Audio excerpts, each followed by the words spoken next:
Welcome. Today I'm very pleased. I have Professor Jose Alves, who is the Dean of the Faculty of Business at the City University of Macau, agreeing to do an interview with me. Very exciting.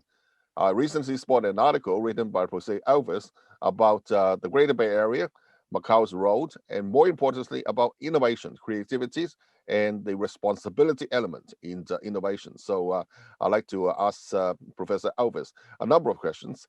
Hi, good afternoon. How are you? Good afternoon. Thank you. Wonderful. Now, in your article, you mentioned about radical innovation and also sustainable innovation. How do you differentiate these two in types of innovations? Okay, that's a very good question, important actually in this area. And I would like to say sustainable innovation is incremental innovation that is driven by existing customers, and it builds on existing knowledge and existing resources already available at the companies. And I would say most products and services innovations actually are of this kind, sustaining innovation. And they basically improve quality incrementally, or they provide additional functionalities for, I would say, most demanding customers in every organization. In contrast, radical innovation actually consists about designing complete new radical solutions, which usually are much simpler and are more convenient and less expensive. And because of these characteristics, they appeal to a set of customers that usually was not served before. So the radical innovation modifies the conditions of use. It tends to disrupt the markets, and usually they are also associated with technological changes. And I give you an example, which is the example of the low-cost airlines industry. It's a typical example of radical innovation. They provide cheaper fares. They provide a simpler solution, and they target customers that usually they had only two options. They either had to pay a high fares to travel, or they would not even choose the option to fly at all. Okay, so this is an industry that was transformed significantly due to a significant radical innovation. Thank you very much. I was going to ask you about, when to apply each type of innovation. It looks like you have already given us the hint on how to, to spot opportunities to apply for each type of these two innovations. Now, allow me to move on to the next question, which is in your articles, you also surface a very, very interesting element, and that is the element of responsibility in innovations and creativity. Now, obviously, this is a very important part of our actions, and it involves government policies and many things. So, why do you brought up this point about responsibility? Have you seen all innovations are coming with responsibility, or some are less so responsible? Yes, that's true. I mean, not every innovation is necessarily associated with a degree of responsibility, and I would call social responsibility. That's what I mean about responsibility. And the last few decades, we have actually seen a lot of technological or scientific innovations which have contributed to progress and new business opportunities. However, not all of them have actually created significant benefits to society. Some of them have actually harmed the society. And for example, industries that harm the environment, or industries or business models that actually increase inequality and increase risks for certain customer groups. And therefore, they raise questions about innovation and the implications of innovation. So, what are the responsibilities of leaders when they actually innovate? And I can give you the example of the current COVID pandemic crisis. So in the last 12 months, a number of large companies and the most significant countries in science development have developed new vaccines, right? So these new vaccines, they all have different levels of effectiveness. I mean, we still have to discover which ones are the most effective or not. But now it comes to the bigger question, which is how are we going to distribute the vaccines? Who will get access to the vaccines? And more importantly is, will the vaccines actually be distributed or made available to less developed markets and less developed societies? And this is the kind of questions that we have to associate when we talk about innovation. Do the innovations actually make an impact in the society, and do they benefit the society as a whole or not? Uh, that's my thinking in this area, and I think in the future we will always have to associate innovation with issues of responsibility. Thank you for your great answer, Professor. I think that's an excellent call to consciousness in all of us in Yeah. this world of blindly heading towards prosperity and for more and more innovations. Now that you have opened up this topic, I hope not a can of worm, but just this topic. What would be your advice to, for example, businessmen? The environmentalists, government policy formulators, and other parties, so that we can help to make this society and ecosystem really, both innovative, forth surging ahead, as well as socially responsible. Right. So these the problems, the most difficult problems we have in business and society, actually we don't have the solutions yet, and that's why they are so difficult to solve.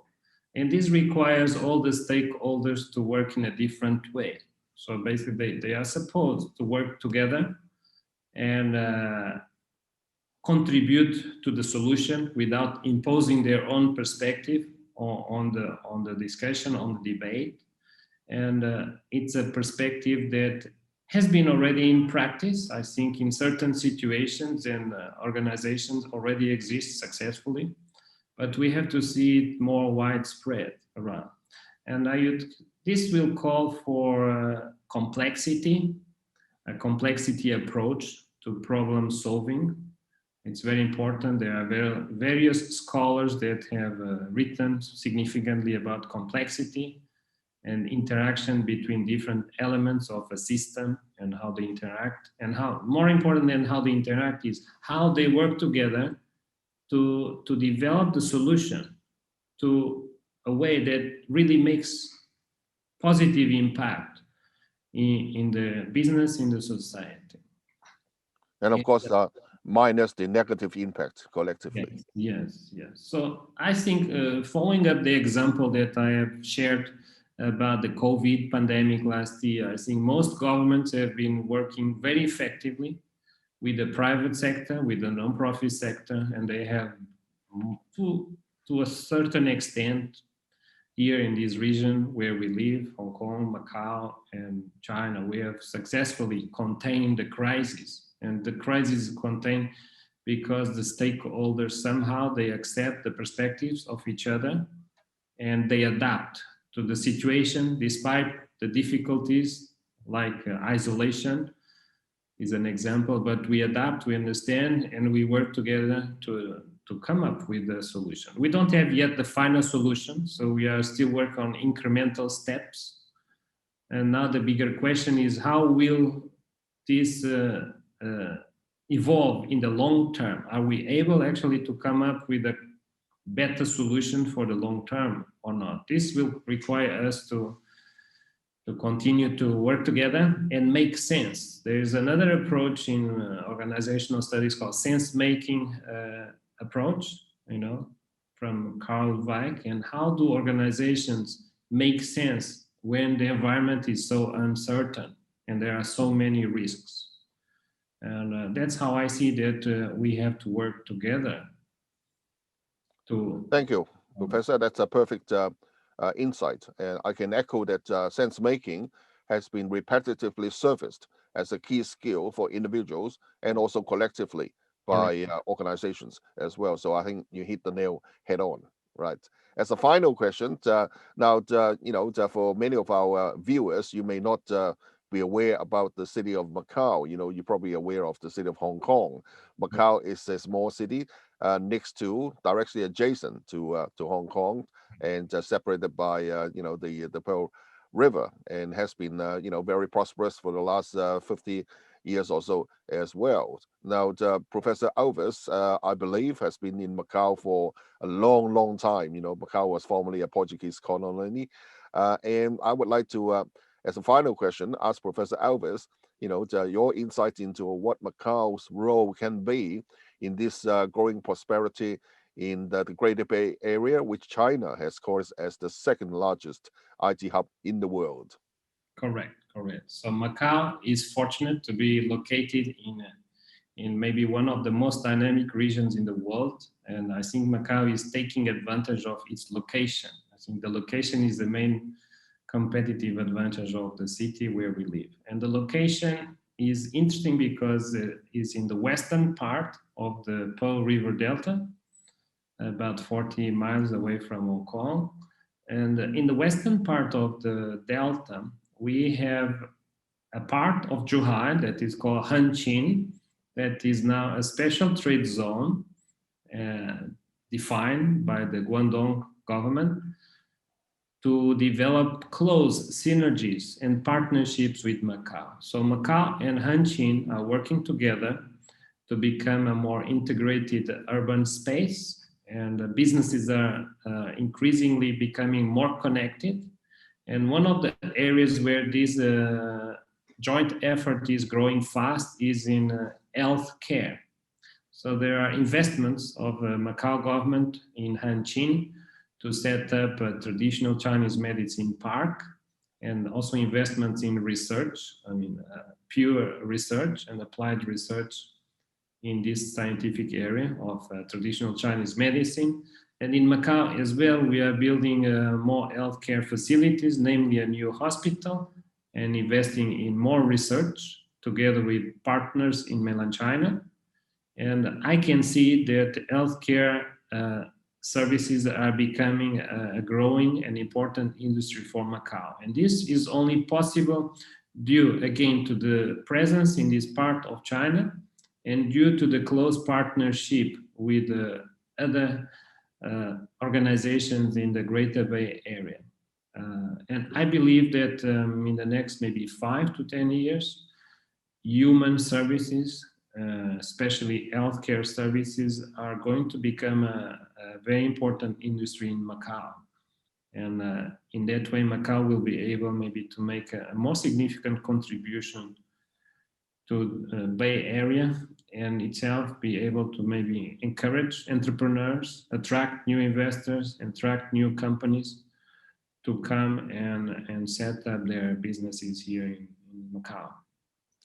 Thank you very much. I'm sure it will be. You already given us a glimpse of the future of Macau, and I'm sure that without any doubt, your ability will take your faculty, the university, and the wider Macau community to achieve that goal. So thank you very much for your excellent sharing this afternoon, Professor Alves, and I hope that we have a chance to meet again once the COVID-19 restrictions are over. Thank you very much. It's my honor. Thank you very much, Professor Tzu.